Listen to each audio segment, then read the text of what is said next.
there, it's Clay with modernlove.life. In this video, we're going to be talking about how to get your power back from an ex after a breakup. Many times after a breakup, it can feel like your whole world is sort of shuffled around. And many times there is this sort of rift that appears between you and your ex, your partner. Oftentimes this rift is probably what actually caused the two of you to break up in the first place. But it's basically the fact that the two of you don't see each other as being on the same team. You see each other as being on opposite teams. That's why most relationships hit on tough times, and it's why most relationships that end in breakup actually end up breaking up. And if that dynamic stays in place, it can be really easy and understandable if you and your ex start to get into this like really sort of competitive power struggle kind of thing, where it's like, well, which one of us has moved on first? Oh, you lost out because I was so much better. Oh, look, I dated someone first. Oh, look, I got married first, all that sort of stuff, right? And you can do that if that's what you want to do. People often look at this whole kind of situation as like a power struggle. And, there's a lot of people out there that do treat this like a power struggle. They say, hey, you got to show your ex that you're the prize, that you're better than them, that their life sucks without you. And you got to like beat them into submission so that they recognize that you are the better person and they feel like crap because they missed out on being together with you or something like that. And then they'll crawl over broken shards of glass and confess their love for you and beg and plead and get you to take them back or something like that. And okay, fine. If that's the game that you want to play, you can do that, but it is going to be a power game. What I'm going to tell you to do is a little bit counterintuitive to that, and that is to choose to not play the power game. So, you can play a power game if you want to. Just know that you're playing a power game and be prepared for the consequences of playing a power game. And that is that, like, okay, if this is a game that's all about power, then the goal is to acquire as much power as possible. And the consequence of having as much power as possible is that you may not be able to get the same outcomes as if you were playing some sort of different game. Like if you were playing a game where you, wanted to be in a great relationship, that may not be the same outcome as playing the power game, right? So if you play the power game, you may not get into a great relationship. If you play the great relationship game, okay, you can be in a great relationship, but you may not end up with the most power in the world. This is one of the main problems I have with all this like reverse psychology, mind game stuff that people have out there. You can do it if you want to. You can play that game if you want to play it. Just acknowledge that you're playing it and get real and say like, okay, I get it. This is what I'm doing. I'm okay with the consequences of playing the power game. I'm okay with the consequences of playing the, whoever cares the least game. I'm okay with the consequences of playing, the jealousy game or whatever it might be. That's fine if that's what you want to do. But at least for me and the people that I want to work with, hint, there's the elbow, if you want to work with me, the people that I want to work with are people that want to play the game of being in a great relationship. Okay, so if you want to be in a great relationship, you're going to have to let go of the power game. You're going to have to let go of the jealousy game, the mind control game, the mind games game, the reverse psychology game, all that sort of stuff. And you're going to want to play the game that's like, hey, here I am. I want to be in a great relationship. When you start to do that, you're going to take power back from this whole idea of like, hey, I need to accumulate as much power as possible. What happens is the less you pay attention to the whole power thing, the better your life gets and the less affected you start being by these perceived attempts to take power away from you, okay?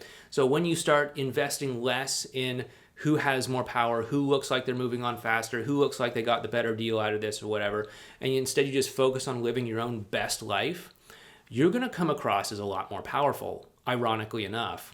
Not that that matters to you because you're more focused on like, hey, this is my life. How am I going to live the best life that I can?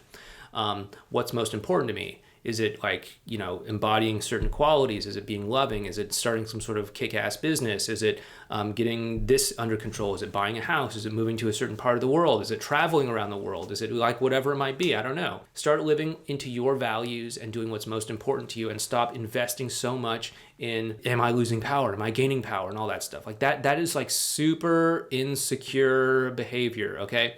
People who are fixated on power are generally like really, really, really insecure. They're constantly scanning their environment around them, looking for like, hey, is that Is that a sign that you're like, getting more power than me? Is that a sign that I'm like coming across as like, someone less powerful? Is that a sign that, you're trying to put me down or something like that? There's like so caught up in this kind of like paranoid world of like trying to defend this like little thing that they think is valuable that really nobody cares about, that they totally miss the big picture. They're so caught up in the power game that they forget what it is they actually want. Like nobody wants just power for the sake of power. Like, I mean, unless you're some sort of like megalomaniac or something like that. But again, not interested in working with megalomaniacs. So, elbow in the ribs right there if you want to work together with old Clay here. The people that have great relationships aren't playing the power game. They're playing the great relationship game. They're playing the, hey, I want to live the best life that I can game. And again, it's fine if you don't want to play the I can live the best life that I can game. It's fine if you don't want to play the awesome relationship game. It's fine if you do want to play the power game. It's fine if you do want to play the game that's about whoever cares the least controls the relationship. It's fine if you want to play the game of like, hey, let's look good for Facebook or Instagram by making it seem like our life is perfect game. That's okay. Just know that the end goal, the end outcome of winning those games isn't necessarily a great relationship. Is that okay with you? If you want to have a great relationship, focus on living your best life. Focus on what it takes to actually have a great relationship. Living the best life that you can, living in alignment with your values, going after what you want in life, holding boundaries when you need to, eliminating people that aren't the right person for you from your life sooner rather than later so that you have the space to actually welcome in the right person, maximizing your exposure to the right type of people, actually doing what you can do to invite someone to get closer to you, to be open, honest, genuine, vulnerable, and emotionally connected with you. And if they are emotionally available, awesome, take it to the next level. If they're emotionally unavailable, again, let them go so that you have more space to bring in the right person. But you're not focused on like, oh, does this make me seem all-powerful, like an all-powerful genie? Sorry, my daughter is too. She likes Disney films. So like, are we playing the power game or are we playing the great relationship game? Are we too busy trying to be the wicked, corrupted Vizier Jafar? Or are we just going to be, someone who is like, hey, you know what? I don't care if I have like power. I don't care about that. I just want to have a great relationship. Someone whose arms I can rest into at the end of the day and just know that they love me for me and not because I've beaten them into submission and shown them that I am the boss or anything like that. But it's just like, no, I love you for you and you love me for me. Let's create this beautiful life together. And if that's the kind of dynamic you want, probably the power game is not right for you. Invest in your own life, invest in making the best of yourself, work on what you can do to bring yourself into alignment with your own values and live into that.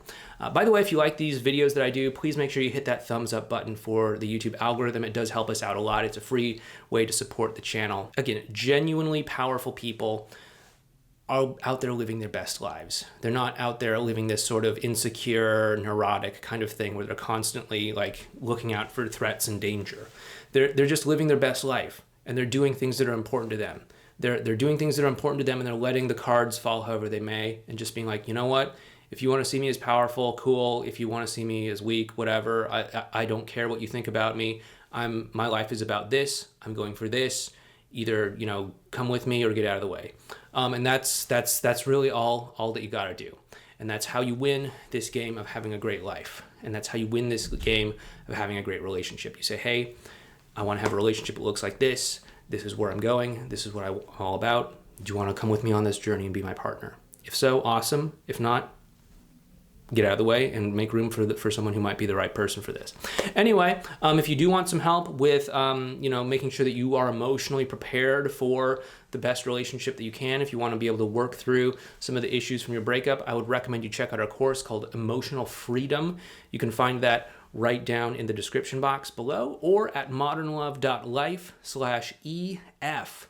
That's modernlove.life/E as in emotional and F as in freedom. See what we did there? But yeah, go ahead and check that out. And once again, if you like these videos, hit that thumbs up button for the algorithm, subscribe to the channel, and I will see you next time. Please take care.